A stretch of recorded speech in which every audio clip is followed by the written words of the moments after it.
Hello and welcome to the Hockey Hub Podcast. Glad you could join us for episode number 12. Adam Pellerin and Judd Sirott here with you. We have got a good one for you today. We will talk Bruins hockey coming off a great win over the St. Louis Blues, looking ahead to a matchup against the Stars. U.S. Hockey Hall of Fame induction ceremony is next month. Pembroke native Kevin Stevens joins us to discuss his induction and what he's been working on post-hockey, and he's still involved with the Pittsburgh Penguins. We'll talk about that as well. And a big battle of Comm Ave this weekend, women's hockey, BCBU. BU head coach Tara Watchorn joins us. I feel good, Judd. I feel good coming on the Hockey Hub podcast today because we're coming off one of the good wins of the season for the Boston Bruins. No question about it. And listen, Andrew Raycroft, full marks. He called it. He called it yesterday in St. Louis. He felt like a comeback was possible. And I don't know what he sensed, and maybe he was somewhere in that room, but it certainly sounded in listening to Charlie McAvoy and David Pastrnak and the head coach, Jim Montgomery, that they felt that something was a little bit different. And that's what helped fuel that rally last night at the Enterprise Center. Yeah, I was watching the body language. I'm sure you were as well on the bench. You saw Jim Montgomery go over to David Pastrnak, not sure what that conversation was all about, maybe trying to encourage him. He'd seen some things on the ice that we talked about at the intermission. It was like, oh man, there's some frustration and it's starting to show. And then the third period happens. And it was interesting, right? Because David Pastrnak said in his walk-off interview with Andrew Raycroft that, they had a good feeling going into the third period. They thought things were going to turn around for them, and they did. Their 5-on-5 play was outstanding in that third period. It definitely was. And I think one of the things, and I'm sure we're going to get an opportunity to hear from the head coach, Jim Montgomery, that across like the first 5 or 6 weeks of the season, you'd see the Bruins play in fits and starts, but last night they were able to continue things. And I think that's so important. You hear coaches talk about it all the time, and I'm sure people roll their eyes when they hear the cliches, keep chipping away, keep chopping wood. You can name your cliche, but essentially that's what the Bruins were able to do. And yes, the other thing that Jim Montgomery acknowledged after the game, listen, mistakes are going to be made. It's a game of mistakes. The question is, how do you respond to that? And I think for the Bruins, they remained undaunted. And that's one of the things, just thinking ahead to what could a win like this do for the team. And listen, we'll get a better idea of that when the team faces off in Dallas against a really good Stars team on Thursday night. But across an 82-game season, if you're a team that fashions itself a playoff team, if you're a team that fashions itself a Stanley Cup contender, you're going to have to become battle-hardened along the way. And that means when things aren't going your way, that somehow you have to figure it out, whether that's through injuries. We saw that with Hampus Lindholm. Or if you're trailing in a game 2-0 like the Bruins were heading into the third period, you got to figure it out. You have to become battle-hardened. And while no team really wants to go through adversity, you have to go through it so you can build that type of armor. All right, you mentioned Jim Montgomery. Here's his post-game conversation with Andy Brickley. Jim, what did you see in your team's play through the first 40 minutes that despite being down 2-0, you still thought this game was very winnable? Yeah, we just thought that, something that's been lacking in us has been our stick-to-itiveness with, just playing the right way. And that's what we preached. And, the bench was great. Our leaders were fantastic. They were very positive all night long. And I think that's our best 60-minute game in a while here. And I want to ask you about two of those leaders, two guys that really need to impact your team in a positive way, whether it's through production or just overall better play. And that's David Pastrnak and Charlie McAvoy. I'll throw Morgan Geekie in there a little bit, too, for a different reason. But a thought on those three, on those two particular players and their performance tonight as far as the leadership and then helping you win this hockey game. Yeah, I think Mac and Pasta, I think they weren't going to let us lose tonight. You could just see it, that they were stepping out on the ice with an elevated purpose in the third period. And Morgan Geekie, really proud of him, because, he sat out maybe 3 games in a row. But I could see his work ethic in practice coming. And that's his best game of the year. That's the Morgan Geekie that we know can help the Bruins every night. Thanks, Monty. Congratulations. Thanks. All right, a lot of things to take from that interview. We'll start with just the third period. How about that? I mean, no shots on goal against the Ottawa Senators, right? We talked about that. It was the first time in 18 years that had happened. And being down 2-0, the Bruins hadn't won a game this year after trailing after two periods, right? When trailing after two periods, they hadn't won a game yet. So they come into that third period. They score 3 goals. They've scored 5 goals in the third period all year long going in, right? And so they're able to score 3 goals and sort of get the monkey off their back a little bit, Judd. I kind of felt that way. I think there were a lot of monkeys that left some backs last night, whether it was Morgan Geekie getting his first goal of the season, the Bruins registering that comeback win, David Pastrnak getting his first goal in 8 games. I think there were no monkeys left in the building after yesterday's game. But I guess, there are so many things listening to Brick's interview with Jim Montgomery yesterday that started to come to mind. And for me, there were a couple of things. Number one, Brick asked about McAvoy and Pastrnak. So most teams around the National Hockey League, you look in the big picture, how a team performs is typically based on how its core performs, how those core players perform. And I think Brad Marchand over the last couple of weeks, after, remember, he was hampered by injuries, a little bit slower during training camp, he found his game maybe a couple of weeks ago. But for Charlie McAvoy, David Pastrnak, it's been a little bit of a longer process. So to see those guys starting to ramp it up, and clearly you can see a difference in their game. And that makes such a difference to the team. When you have your core players all starting to contribute, now you start to see some different results. And I think for guys like McAvoy and Pastrnak in particular, and I'm sure you've had these conversations in the past with guys who wear letters either for the Bruins or anywhere around the National Hockey League. I think it's always a little bit more difficult to be a leader when your game individually is not where it needs to be, or where you're not producing and you're not playing the way that you want. So watching those two guys get the results last night, I think will really help the Bruins as a whole.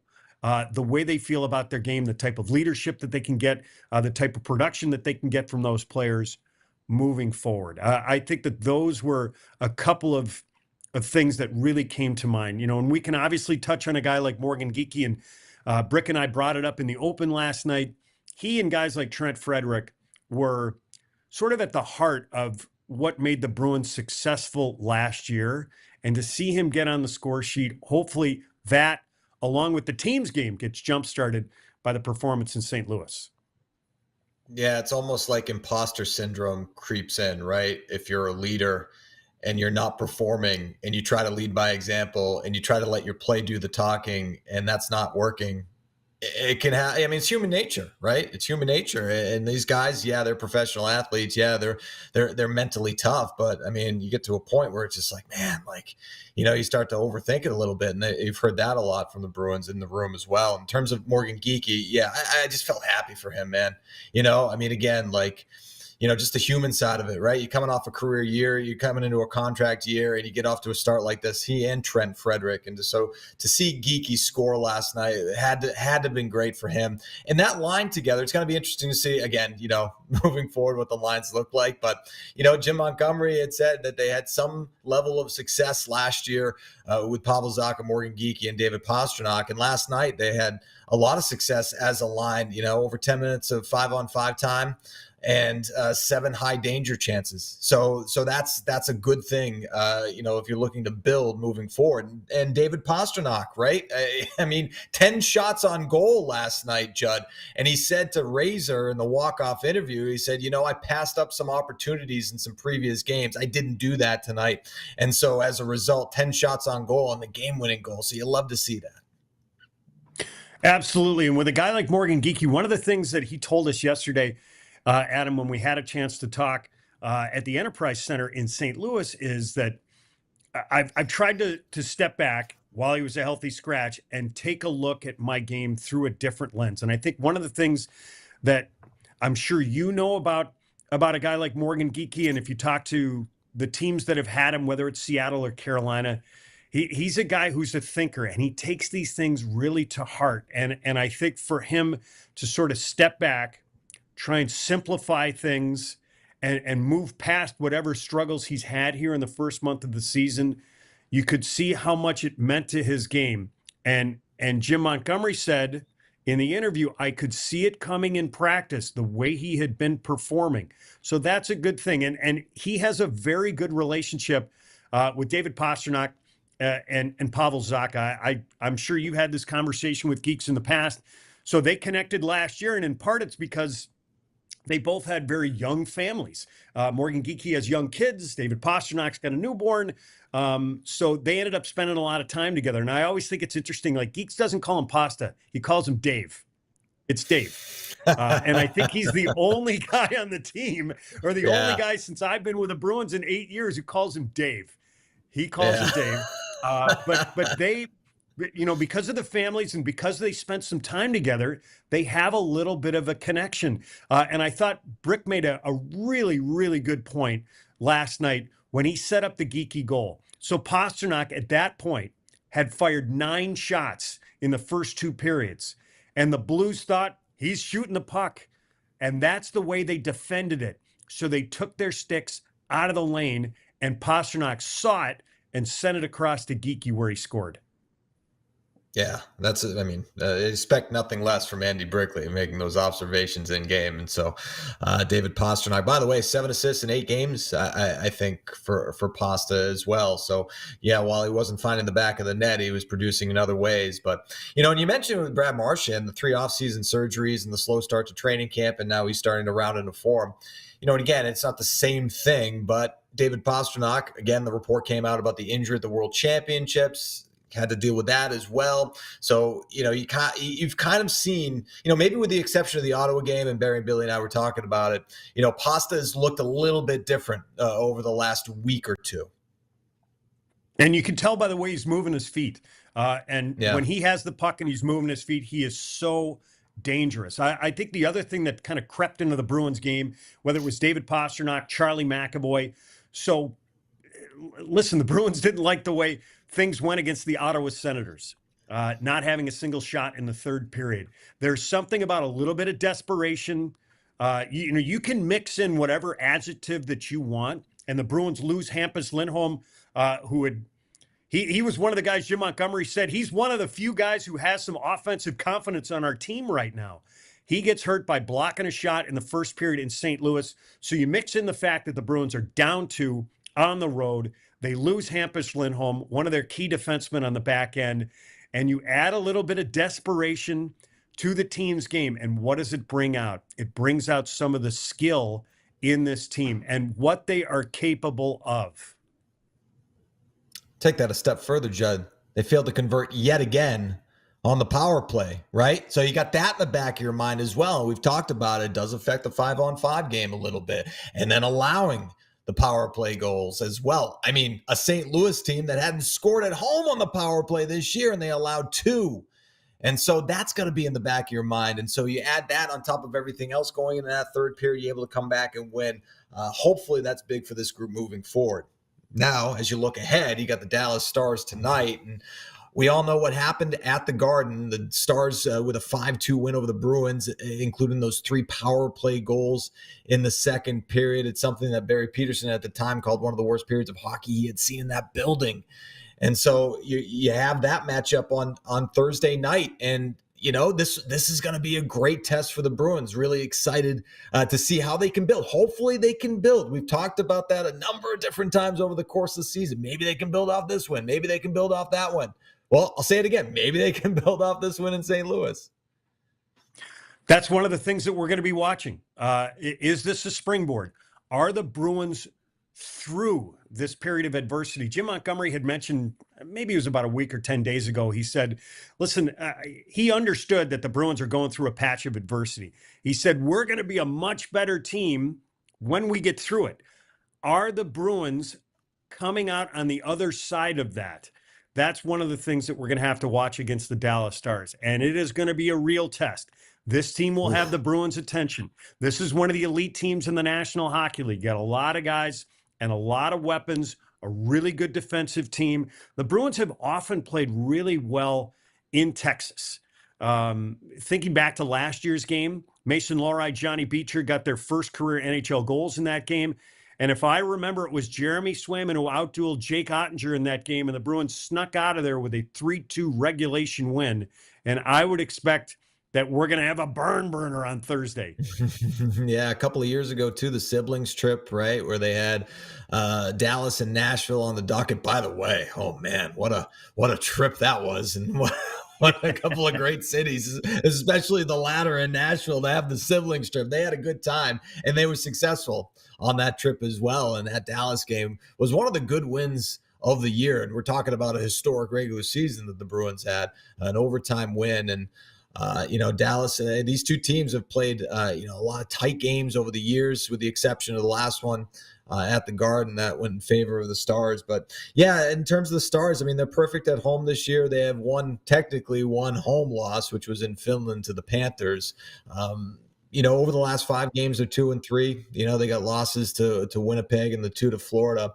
Their wins came to the Blackhawks, and then the Pittsburgh Penguins, who, oh man, they're in a bad place right now. A 7-1 win where they scored 6 goals in the first period. So it's going to be interesting to see, if the Bruins can build. It'll be interesting to see who's in net. We'll have another Swayman-Ottinger matchup as well.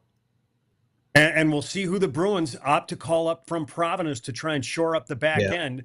We'll have a better idea of Hampus Lindholm's status when the Bruins practice on Wednesday in Dallas. But they're going to need a body to come up. Andrew Peeke is still week to week here for the Bruins. So if you sort of look at the list in Providence, you've got some guys with NHL experience in Ian Mitchell or Jordan Osterley. What's the option? What do they want? Do they want a more defensive guy? Do they need an offensive-minded guy? Do you bring a kid like Mike Callahan into the mix? So you have some decisions to make. And how do the Bruins choose to approach that? A lot of times the general manager will call down, or the coach will call down to Ryan Muginel in Providence and say, who's your best defenseman right now? So how are they going to choose to make that call up? Who's that guy going to be? How will that player be used into the mix?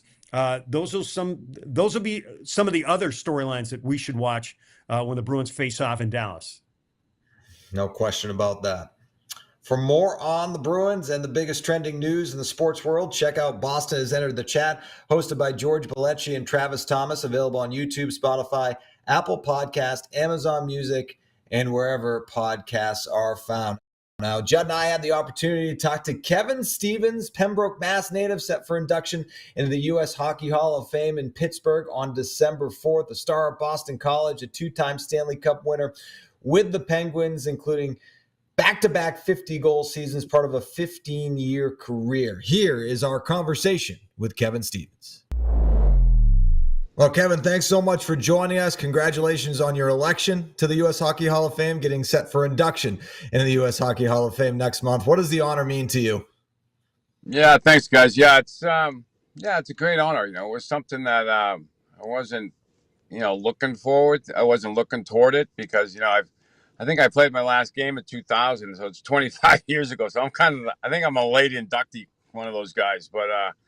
But yeah, it was great to get in. It's a great honor. It's a lot of good hockey players in the United States and a lot of good guys. I looked up to all these guys. They played, a lot of U.S. tournaments and I love playing for the United States. So that was something, like I said, I wasn't looking for the induction. It just kind of came as a surprise, but it was a great honor. Kevin, looking back to your career when you were first starting in the National Hockey League in Pittsburgh, when did you feel like things were starting to take off? I was kind of a late bloomer. I played on the Olympic team in 1988, and that was a big jump. I was at Boston College, and I scored a lot of goals there. But I think when I went to the Olympic team, that's where I kind of took off because I learned how to really skate better. We skated for 3.5 hours a day for 8 to 9 months before the Olympics. Had a great skating coaches, and when I got to Pitt, I was always a goal scorer, so I had that kind of tag on me that I could score goals. And I think the biggest thing, Judd, is when you have that tag of scoring goals, you get to play with good centermen, right? I think that's the most important thing is where they put me. Sometimes guys come. I started out on the fourth line just like anybody else, and I worked my way up to play with some great centermen. But it just helps that I was able to get that opportunity to play with great centermen. And we started once I got to Pitt that first year. I was up and down a little bit, but Craig Patrick was building that team. There was some good part. Obviously, Mario was there, so he was a big part. But he was putting some pieces together, and probably in the late '80s, early '90s is where that's where my career kind of took off. I do want to dive into your career in Pittsburgh, obviously, but you mentioned Boston College, so I want to go back a little bit. Obviously, you're a local kid, grew up in Pembroke, and you went to BC, got drafted in '83. How much did your career at BC set you up for success? Yeah, BC was great. Like I loved going to BC. Back then, it was all Mass kids going to BC, so I basically went there with all my friends. We just moved into a dorm and we played with each other because back then there was no Canadians at BC. There was just all Mass guys, all the guys that I played with and I grew up with. But it was great there. I loved Boston College. I loved the experience. We had great teams and great players. I think like anything, the better players you play with, the better you become. You just kind of grow together at every level you're at because you want to stay and you want to play. So, you either got to produce or you don't play. And that was the same thing at college. And I was lucky enough to play with some great players here too. And it was just a great stepping stone. I love Boston College. So if memory serves, that's when the nickname Artie finally stuck for you. I guess this is a two-parter. Does your mom still not like it? And what was your dad's reaction?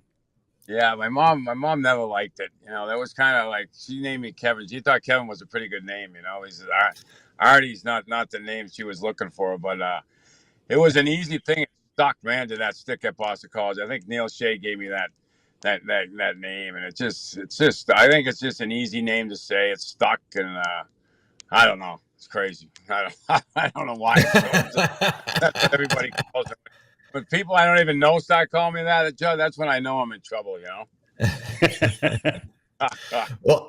Well, I know a lot of people obviously look at your career in Pittsburgh and, obviously incredible numbers and the back-to-back 50-goal seasons, 2 Stanley Cups. And of course, there's the guarantee, right? In 1991, after going down 2-0 to the Bruins in the playoffs, I think a lot of people are familiar with the story, but just take us back to that time. You lose a tough one to the Bruins and you're down 2-0. And then the media, they come to you, and then more people come over because they're hearing what you're talking about. You make a guarantee you're going to win 4 straight. Take us through that. Yeah, that was more of, honestly, that was more of just being so mad. I remember we're in that game too in the Garden. We were up 5-3, and they called a couple of penalties on. They put us 5-on-3, and I think Neely scored. They tied it. You guys tied it 5-5, and it was like, and then we're going into overtime. We're mad. I'm mad that it's 5-5. Then Ruzicka scores a goal in overtime, and I'm like 4 feet behind him, and I see the puck go in the net. I'm like, oh, it went over the line by about 4 inches. I couldn't reach it. I was so mad after the game. I think any reporter came to me. They just came to me at first because I had my whole stall was destroyed anyway. So it was kind of like, let's get over here and see what Steven says. Another stupid comment, and that's basically how it all unfolded. I made the stupid comment that we're going to win. I felt we were going back home, so I felt we could win we'd win the next 2 games at home, and then after that it was a crapshoot. But we were able to do it. It wasn't something that I planned. It was kind of out of mad, just being so mad about the game. I said we're going to win the next 4 straight, and everybody ran with it. So thank God it worked out. But it was. I was confident we could win our 2 games in Pittsburgh. Then we'll see what happened after that, because they say it's never really over till you get that loss at home after you lose 2 on the road. So we always played well in our Stanley Cup years. We always lost that first game always, and so we always battled back from that. But we getting down 2-0 to the Bruins. That was a lot of work. We had to put our nose to the grindstone there. Were the emotions in that series a little bit different for you because you're a Pembroke kid? Yeah, they always are. Anytime I ever came back to Boston, Judd, it was something special. It was always coming into that Garden. I think Game 5 was the best game I ever had. I scored 4. The series was tied 2-2, And I had 4 goals that night in the game 5. I had 3 in the first period. So that was a big one. That was the one I'll remember forever the rest of my life because when the series was tied 2-2 and you want to have a big game, and we came out flying that night and we were able to get some bounces. And playing with Mario and Yaga, you just had not a bad swing and miss playing with those two guys. Kevin, you were power forward, right? And it just brought the physicality and just the whole package. How did your game evolve into that? Yeah, I just kind of played that way. There wasn't really, once I learned how to skate. When I first came in, I played with Johnny Collin, who was a phenomenal centerman, like a great passer, just a little guy, but a battler and really in it. And anybody I ever played with always wanted the puck. Like, I didn't really want the puck that much. I wanted the puck when I could shoot it and score. But all the good centermen, they always want that puck in the neutral zone. So the biggest job that I had with all those guys was get them the puck in the neutral zone. They get the offensive blue line, and they told me just to drive the net. If they don't come to you, I'll slide it to you. If they come to you, you give me a lot more room, or you give me some room on that blue line. All the good centermen they want time, right? They want time and space where they can get over that blue line and have a little bit of time to make the right play and find the right guy. And the power forward thing is just playing the way I know how to play. I just drove the net and I tried to get in on the forecheck and play the body as much as I could. So it just all came together. But it really comes with playing with the right centerman. But Kevin, as you say that, I think there are a lot of people that are under the impression that you could throw anybody out there and they're going to get 50 goals playing with Mario Lemieux. Yeah. So what did you have to learn, and what do guys need to learn about playing with guys who think and play at that level? Yeah, you got to think the game quick, and what the biggest thing, Judd, is they can pick and choose who they want to play with, right? So that's basically how good these guys are. So you have to be ready to play every single night. It's not. The first 2 years I came into the league, they put me with Mario. I couldn't play with him, because he always wanted the puck. He was never open, but he wanted the puck anyway. So it was kind of like, okay, where do you want me to put the puck? If you're not open, he says, just shoot it at me, So they always want the puck. They're demanding that way. But that's where you got to be really ready to play. Like every game, they want to get 6 points every game. Those guys, Gretzky was the same way. They want you to be ready to play, and sometimes they have the option. They are that good that they don't have to pass you the puck. They can give it to someone else. If you're not going to score, they're not going to give it to you. So it's kind of, and if you go a couple of games, I see some of these guys going 10, 15 games without scoring. I wouldn't be out there with Mario if I went 10 or 15 games with scoring, because he'd make the change himself, and that's just the way it was back then. There was a lot of pressure, when you were on those top lines to score, and I think that's big because you need to be ready to play, and it's an honor to play with those guys, but you need to be ready to play every single night. You had 5 teams on your resume, Kevin, and obviously the trade to Boston. A lot of Bruins fans remember that, and I remember being like wow. What was going through your mind at the time? Yeah, that was a tough time in my life, I think. So that was the only thing that kind of hurt that thing. And I would have loved to be in Boston, but I had got hurt, and then some of the stuff that happened. Everybody knows off ice stuff, whatever stuff was happening, and it wasn't the best time in my life, which is kind of hard because I wish I could. If I could look at it now and I could do it all over again, I wish I could, but I can't, right? So you can't do that, but. Yeah, it was an opportunity of a lifetime. I wish it would have been better, but life goes on. But yeah, it was being a Bruin was something I always wanted to be, And then when that opportunity came, it was nice, but it didn't turn out as well as I hoped it would.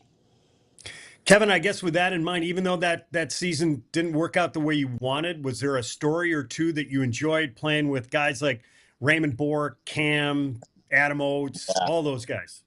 Yeah, I was. I looked up to those guys. Even when I played in Pittsburgh, I always followed the Bruins. The Bruins were a team that, I was always a Bruins fan. I grew up in Pembroke. I grew up in the Bobby Orr era. I loved the Bruins. I used to come in and watch, TV 38 at 7:30 when, my mom used to ring the bell. Those are the days we sat around that TV. There wasn't cable. There wasn't all this stuff. We sat around and watched the Bruins, Johnny Pearson, Fred Cusick, Derek. We watched. That's what we did, and and Neely and Bork, and those guys are such great players and great pros. I played against them so many times in the playoffs there. It was like I kind of knew those guys upside down. I saw them a lot in the summertime, so it was nice to get there and finally play with them. It was they're great players, and we battled for a long time. And Kevin, you've talked about the injury in '93 in the playoffs, and obviously such a serious injury. And you've also talked about the subsequent addiction to pills after that, and how that became a big part of your story. I know now. You have your own nonprofit called Power Forward, and it's doing such great work. Just talk about your journey, obviously going through what you went through and to come out on the other side of it and continue that fight today. Yeah, it was, that was a tough time. Like I said, I was 20 years old. I didn't know even what addiction, I had no idea what addiction was, or people could get addicted to things. I never did a drug in my life. I never even knew what they were, and, I got the pain pills, and it was a little bit of cocaine there too. So it was kind of all hit me at once, and I didn't really know like what was going on, but I knew it wasn't right. Something wasn't feeling right. My body was, it just kind of snowballed, and it kind of because like I said, I didn't know anything about what addiction was or progression, how you could get addicted to things. I didn't even know any of that stuff, and now I do. And I knew that I was addicted to that stuff, and it took me down. Like you can see, there's 7 good years in this injury, and there's 7 years that were a struggle, a real struggle, and a lot of pain, a lot of people in pain. I was in a lot of pain through myself, and today it's all good, but it didn't happen like overnight. There was a lot of tough times in there, and I was able to come out the other side, but it was tough. It was obviously no one wishes they would have that happen to them. I didn't know that I had this gene, and that's what I have, and now I have to deal with it every day. Which today life's great, it's all good, but it took a long time to get here. That's fantastic news that things are going well for you. But for people who want to get involved with Power Forward, how can they do it?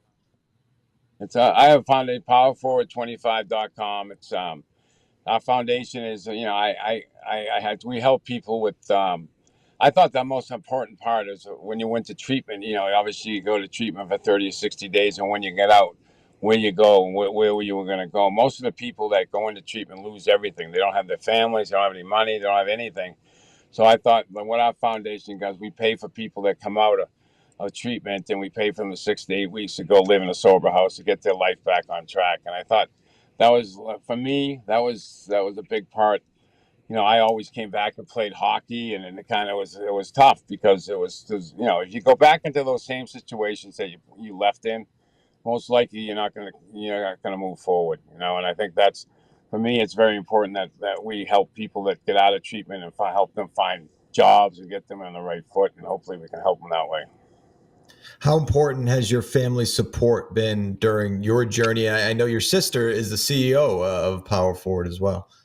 Yeah, my sister Kelly Wilson, she's been big, she's been huge, and it's just everybody. It's a feeling like this.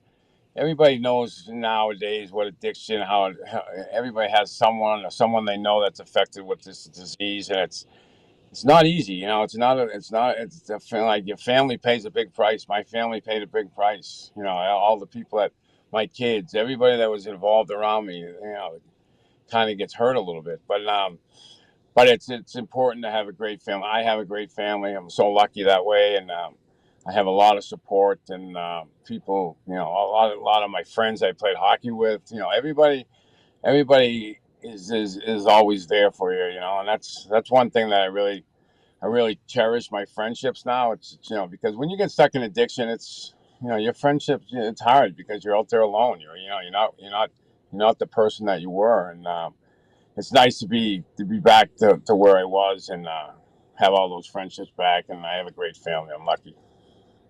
So, Kevin, I guess because you went through that, do you savor and honor like going into the Hockey Hall of Fame in the United States even more? Yeah, I do, John, because I didn't know.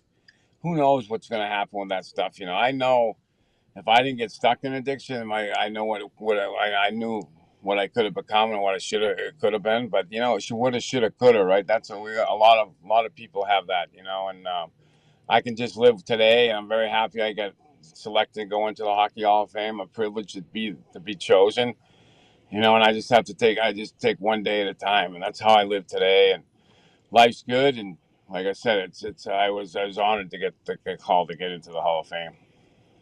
And Kevin, you're a scout for the Penguins now. How important is it to you to remain connected to the organization? Yeah, it's good. It's good, Adam, because Pittsburgh's a team that I played on. I had my most success, and that's a team I really want to see win. It's nice that I have a job that I really want to see the team that I work for. It's not just about the job. It's about I want to see that team do well. I want to see them win, and I want to see them guys compete and hopefully get a chance to win Stanley Cups. And there's so many ups and downs in this game, but very privileged to work for that team that I really want to see win. That's quite a thing. Kevin, last thing of all the things that you were able to, or last thing for me, of all the things that you were able to accomplish in the National Hockey League when you were playing, and this is something that Brick and Beersy had mentioned when we were chatting here over the last couple of days.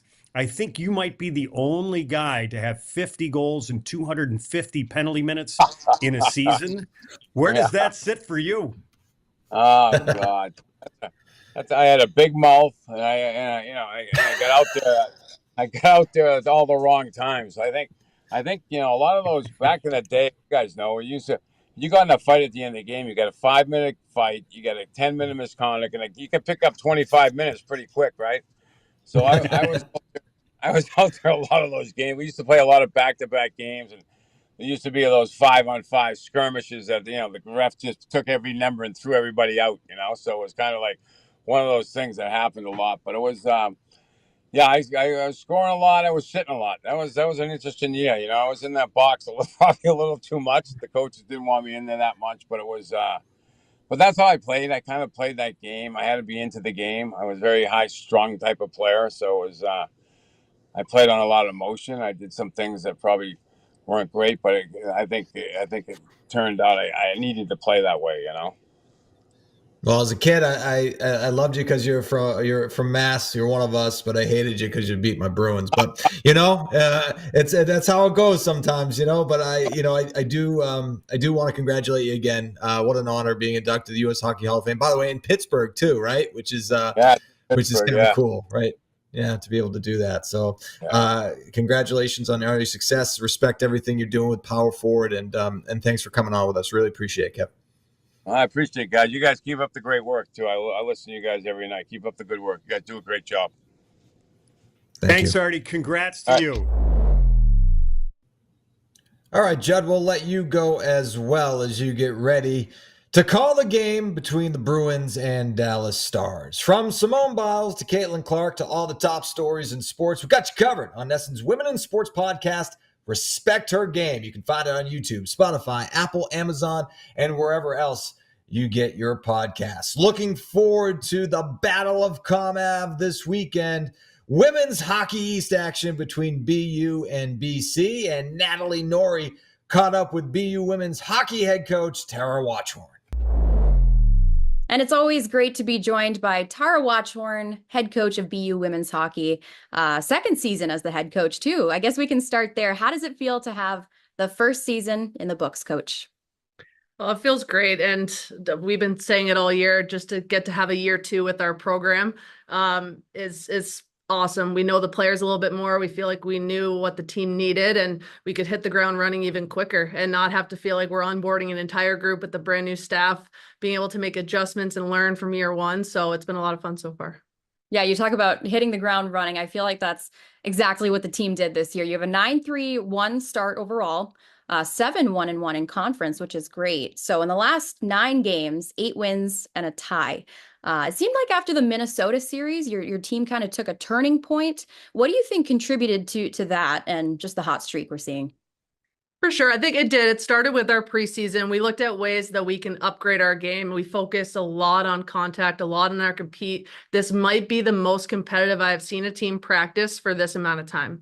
And we brought that with us into the Minnesota series, like you said. And I think that they realized, like, it works and that we're a good hockey team. And you could see that belief just continue to build and grow, starting out there, and brought it back home with us and haven't looked back since. I love that. I love that. Well, talking about the team, special recognition last month from Hockey East for quite a few members of your team. Tamara Giaquinto, Defender of the Month. Callie Shanahan, Goaltender of the Month. Lola Reed, Player of the Month. I guess let's start defensively. Obviously, having Shanahan in net, you have Giaquinto, Julia Shaughnessy coming back, some big shot blockers for the team. What about your D zone makes it hard for other teams this season? Yeah, it starts with Callie. Like you said, obviously she's playing amazing for us, and it was a great recognition for her. I think it gives you a confidence in front of your net every game that you play. But with regards to our D zone, I think it kind of comes back to that contact that we've been focusing on. I think all too often it's something that you don't really ever hone in and teach and talk about different ways of being effective and transitioning that into offense. So I think our aggressive mentality with upgrading and some more detail with how we play our D zone and the way that we initiate contact is, we found a lot of success so far. Okay. And then up front, looking at who you returned, I think you have 3 of the top 6 point scorers, 4 of the top 6 goal scorers, and 2 of the top point scorers are first years this year. What do you like about the talent that you had come back and that you've added up front? Yeah, like when you talk about year 2 and getting a sense of what you feel like your team needs, I think we're very strategic and purposeful with the transfers that we brought in and newcomers, and they've definitely kind of brought a style of play that I felt our team needed. And I think you're seeing that. Obviously, Lola's had a great start. I know Riley's been getting on the board, but all of them, they've really complemented what I felt like our group needed to keep growing. And we had some great players returning, obviously. And at the end of the day, it's players that are buying in, that want to be here, and you're seeing the outcome come from all of that. Yeah, and to touch on special teams, this was a topic I always like to cover with your team last season. You had so many options that you had 3 different power play units. One of them named after your cat. I know, handiwork of your assistant coach, Megan Myers there. But the power play is at 18%. PK has only been scored on 3 times. So how do you like the way that special teams have been showing up for your team? Yeah, I think we've talked a lot this year about continuing to elevate our standards as leaders and how we communicate. And I always think that directly compares to your power play units as well, right? Like, you think a good power play is scoring, at best where you'd be happy 30% of the time. So I think being able to have that leadership within your unit and to have that identity and ability to debrief, solve problems, not get discouraged, not try to, try too hard if it's not clicking right away. So I think our leadership and patience with our power plays has been great, and they've just been calm and collected, and they're strategizing every time they get out there. So I think that's been a good part of our power play success so far. And the PK, just, I think, getting to keep upgrading it now that, like I said earlier, we're not onboarding an entire team. We're playing with that aggressive mentality, but we have more bandwidth to add layers and nuances as well. Do you still have 3 power play units this season? 2 power play units this season. Yeah. Okay. What are the names, just so we're aware? Similar to last year. But Well, I guess Smalls and Talls is the other one, as I'm sure you can imagine based on the height differences. And the other one's similar to last year too, just upgraded. I love that. The personality of your team always kind of speaks volumes. I love following the team. I know Fitzgerald, there's a video circulating of her dancing in the locker room. Seems like you guys have a lot of fun. What's the personality, the character like of your team this year? Yeah, very similar. And that's kind of been the theme all year, is giving the team back to them. Like, we worked so hard last season to create a safe environment where everyone shows up and they can be themselves, and really talked early on about you can be dialed and have fun at the same time. And I think you see that with our group day in and day out. They enjoy being together. And we've just continued to upgrade that professionalism and ownership, and they're really taking off with it. Awesome. Well, looking ahead to this weekend, an exciting series you always look forward to, facing Boston College Friday night, 6 p.m. This one at Aganis. I'm under the understanding that Walter Brown is receiving quite the update. How are renovations going? How exciting is that? Really exciting. Yeah. And a shout out to our staff for the nuances of all the logistics that come with this. It's felt so smooth. We practice at Walter Brown throughout the week and play at Aganis. But so exciting for our program. From everything I know, that they're coming along, and we're hoping to be in there and near the end of January. So I've always been saying, though, there's worse places we could be playing in the meantime. We've really started to make Aganis feel like home, and it's been fun so far. That's awesome. Well, Saturday afternoon, 4:30, game at Boston College. This one's on Nesson. What are you hoping the Terriers bring into this weekend to try to carry over some success from last season, but come out successful this year? Yeah, a great test in front of us. Obviously, BC is a skilled team that is going to make you pay if you make mistakes. Right? They have a lot of firepower up front, ability to score goals. So I think with where we're at with our team and how we've progressed so far this season is really cementing how we build momentum, how we change, how we defend the rush, how do we sustain offensive zone pressure on our forecheck and offensive zone play. And so I think playing against a team like BC that's so opportunistic that will make you pay for those mistakes. This is going to be a great way to really just continue to mature our game and build momentum. Great. Well, looking forward to it, Coach. Wish you a good week of preparation. Good luck this weekend, and I will be excited to watch you Friday and Saturday afternoon on Nesson. So thanks, Coach, for your time. Thank you. And Natalie Noury joins us now. Wow, it's amazing. You got the coach interview. You're here to talk about the interview and the matchup. I know I'm feeling like I'm everywhere right now, Adam, but no, it's great. It's hockey season's in full swing. And what's fun about college hockey is there's so many different teams to cover every weekend and so many different coaches we get to talk to every week. It's a lot going on, but that's what makes it so exciting. And the competition is crazy this year. BU, BC coming up this weekend. Always an exciting matchup for the men's and women's side. Yeah, no question about that, especially when the teams are good, all of them are so far to start the year, especially BU. I mean, talk about the start, right? And you're talking to Coach Watchorn about it. What's been the key to their success? And what did you take away from that interview? Yeah, well, first of all, I love talking to Tara Watchorn. I feel like when you get to speak with her, it's kind of like speaking with a friend. And she always makes things, really easy to understand, really easy to converse with her. It's almost like speaking with her is a direct window to her team. And I just think it's always great. But, it's funny because when you look at where they were at this point last season, they were playing around 500. But right now they're 9-3-1. I think they're leading the conference in wins so far. So BU has really kind of come into this season just with some, assertive nature, I guess. And that's credit to the depth that they've returned. They've added some new key pieces. As we mentioned, two of the top point scorers right now are freshmen, one of those being Lola Reed, who is someone to watch. But they returned some really great goaltending. Callie Shanahan, I think she's one of the best goaltenders in the league, I'll say. Really great PK. I think they're fourth in the NCAA, just above 92%. But I really love the coaching staff. You look at Tara Watchorn and Megan Myers. They came to BU together after coaching at Stonehill together as well. And they were teammates for a professional team in the CWHL, Boston Bleed. So they went from teammates to being coaches at Stonehill, coaches at BU. And I think the great team dynamic chemistry kind of starts from them and the other assistant, Regan Rust, a former BU Terrier. And I just think, really well-coached team. And I'm glad to see that they are coming in with a hot start this year. When you look at the BU roster and the hot start that they're on, hot start that they're off to the Boston accent coming out. Yeah. You like that? I did. Which players stand out to you? Yeah.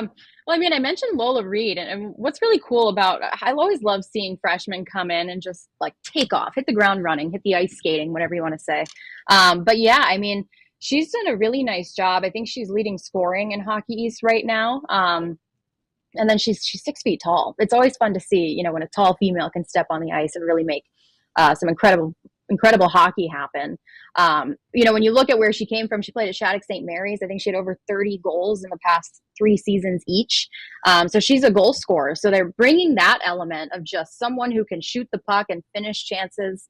And you know what? She won Hockey East Player of the Month after 6 goals, 5 assists, 11 points, I think. So she's definitely added a ton of depth. And what was crazy was you could actually see her on the 4th line this past weekend with Merrimack. So that's just a testament to the depth that they have, the pieces that they can work with, and how they can put players in different positions and still see some kind of success and depth there. I'd say 2 players that people are always excited to watch are the Welke twins, identical twins from Germany. What's funny is they're pretty similar on paper and on the ice too. They play on the same line, Lily at center, Louisa right wing. But yeah, what's great about them is they started their college career at Maine, transferred to BU, and this year is their first year. They're upperclassmen at BU. So juniors and they've had a couple of Hockey East seasons under their belt. So I think you can expect them to take a good step in the right direction. But I just want to say a special shout out to Alex Law. I was just kind of watching some video this weekend, and what's crazy is every time you see a Terrier enter the zone and they can just skate around the defenseman, and it always seemed to be Alex Law. I was like, wow, she's got wheels. The way that she's able to skate the puck through transition and get it past the defender without having to poke it through or toe drag or whatever. She's just able to use her feet and her speed to create space, and I think that's going to set up the team nicely as well. But yeah, a ton of great players to watch. Yeah, looking forward to the matchup, a game you see on NESN on Friday night. So it's going to be a fun weekend. And you have another matchup this weekend you'll be covering on NESN on the men's side. Yes, yep. It'll be Northeastern at UNH Friday night. I think it's 7. I'll have to double check. But that's always a fun matchup just because I love the Northeastern coaching staff, love covering UNH. That's my alma mater.